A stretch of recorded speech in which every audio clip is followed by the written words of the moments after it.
Ganda, di ba? Ganda ng design.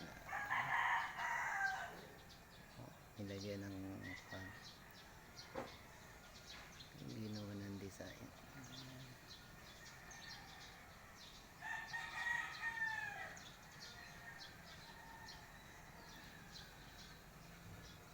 Ginawang pasok.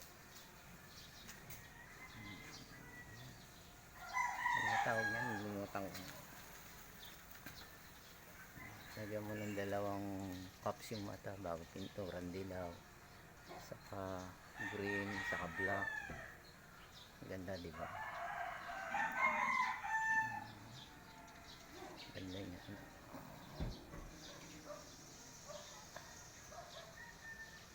Ganda, di ba? Pasusi pero maganda naman design. Electrical yung tube yun, yung orange na yun. Kaya lang pinuntahan ng dilaw yung kamay niya bago yung kamay niya. Wire lang yan. Wire lang.